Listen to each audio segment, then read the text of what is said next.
Assalamualaikum warahmatullahi wabarakatuh. Salam sejahtera bagi kita semua. Om Swastiastu, Namo Buddhaya, salam kebajikan. Salam sehat bagi kita semua. Saya Hendra Sitorus sebagai warga negara ingin mengajukan permohonan untuk bantuan hukum terhadap Bapak Presiden RI, Bapak Prabowo Subianto yang terhormat, karena saya selama ini sejak tanggal 27 Juni 2022 tidak dapat bertemu dengan kedua anak saya karena pertengkaran saya dengan istri saya, sehingga dia kabur dari rumah dengan membawa kedua anak saya. Dan keputusan pengadilan, baik pengadilan negeri, pengadilan tinggi maupun Mahkamah Agung Kasasi, memberikan keputusan bahwa hak asuh ada di tangan istri, tetapi saya berhak ketemu anak saya kapan saja dan di mana saja. Tetapi selama lebih dari 3,5 tahun saya tidak dapat bertemu dengan anak saya sedetik pun, dan hal ini dihalang-halangi oleh lembaga negara, yaitu Lembaga Perlindungan Saksi dan Korban. Saya sudah menempuh berbagai jalur hukum tetapi buntu, makanya no viral no justice. Melalui video ini saya sampaikan permohonan saya kepada Bapak Presiden, mudah-mudahan diterima dan ditindaklanjutin oleh staf-staf beliau. Saya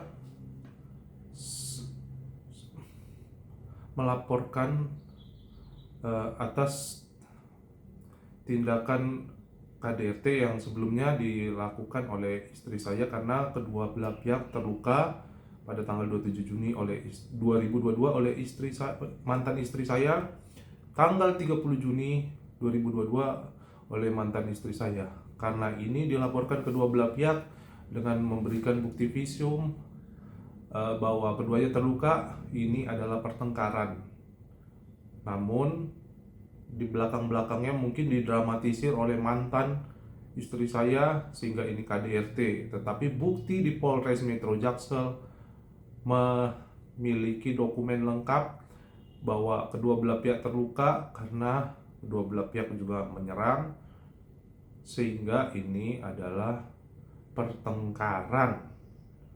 Dan istri saya tidak ada luka yang fatal, sehingga setelah kejadian dia bisa jalan-jalan, bisa melapor ke Polres Jaksel dan balik lagi ke rumah abangnya ke Bekasi, yang merupakan rumah dinas dari iparnya, yang merupakan salah satu penegak hukum yang seharusnya mengayomi masalah rumah tangga, tetapi ini jadi seperti provokator karena ada bukti-bukti bahwa dia ini mensponsorin mantan saya untuk mengajukan gugatan cerai sampai kepada LPSK.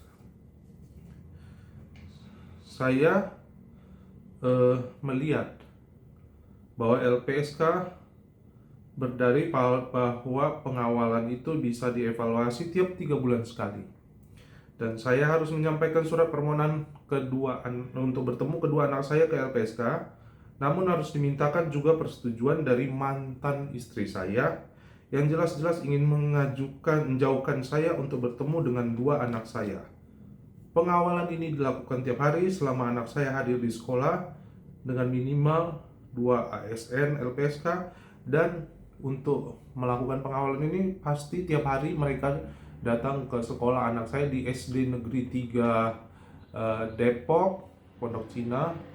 Itu diberikan uang jalan yang berasal dari APBN LPSK gitu.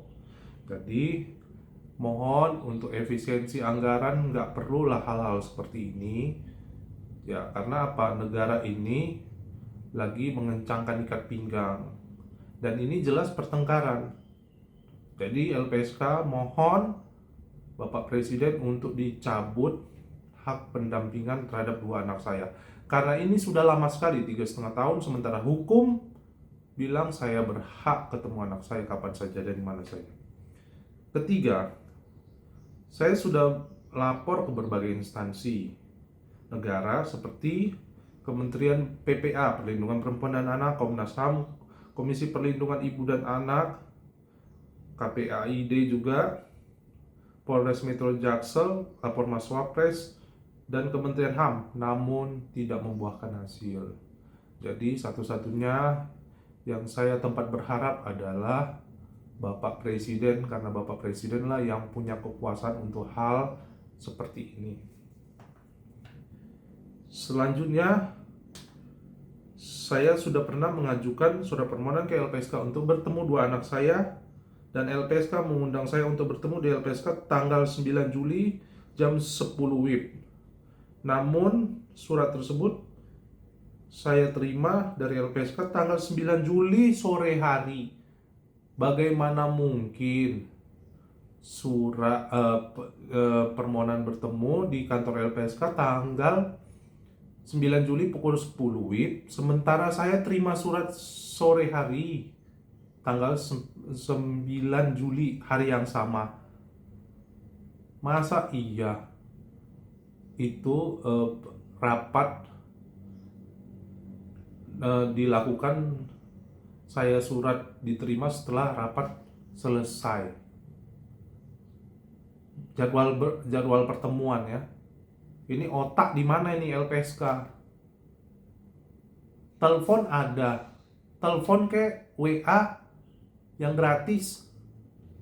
Anda lembaga negara, dibiayai negara untuk membayar ASN Anda tiap hari ada, tapi giliran mentelepon yang biayanya lebih hemat nggak ada. Gimana ini Anda ini? Jadi saya koreksi ini ya. Nah, saya juga mengomentari ada telepon dari saya dari salah seorang oknum LPSK waktu itu tanggal 7 Maret 2025 pada saat bulan Ramadan untuk bertemu di luar kantor pada hari libur. Telepon saya terima pukul 17.15 WIB. Itu bulan Ramadan loh. Bukan bulan jam kantor, jam 5:15. Mungkin kalau PNS itu jam 4 sore udah pulang bulan Ramadan ya. Jadi maaf aja, saya ini bingung lihat kinerja LPSK. Kok bisa telepon yang ada atau WA yang gratisan tidak bisa menyampaikan informasi. Apalagi saya orang luar, bukan pegawai LPSK. Saya aja dulu mau di interview sama mantan kantor saya, itu dikasih waktu 5 hari kerja. Ini ujuk-ujuk sehari, gimana sih Anda? Saya bingung lihat kinerja LPSK ini. Apalagi ini saya udah sampling beberapa ASN LPSK ini udah punya jabatan tinggi tapi tidak mengisi LHKPN. Ini tolong dicek ini, ditertibkan.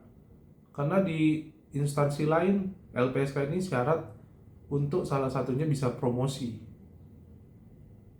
Anda kalau tidak mau transparan, nggak usah jadi PNS, nggak usah jadi ASN. Itu pertanggungjawaban Anda untuk uang negara. Oke, itu aja saya Bapak Presiden. Saya memohon dukungan untuk bantuan saya untuk bertemu dengan dua anak saya. Dan satu lagi, mantan istri saya licik. Seluruh komunikasi di blok, cuma satu yang dibuka, yaitu rekening bank. Supaya apa? Supaya dia dapat transferan terus. Tapi dia tidak memenuhi kewajiban sebagai seorang mantan istri untuk mempertemukan saya dengan anak-anak saya. Karena tidak ada mantan anak-anak dan tidak ada mantan bapak dan mantan ibu. Mohon hati nurani ya untuk dijunjung tinggi dan HAM, hak asasi manusia. Itu aja, no viral, no justice. Salam keadilan dan kebenaran. Oke. Assalamualaikum warahmatullahi wabarakatuh. Salam sejahtera bagi kita semua. Om Swastiastu, Namo Buddhaya, salam kebajikan. NKRI harga mati. Terima kasih.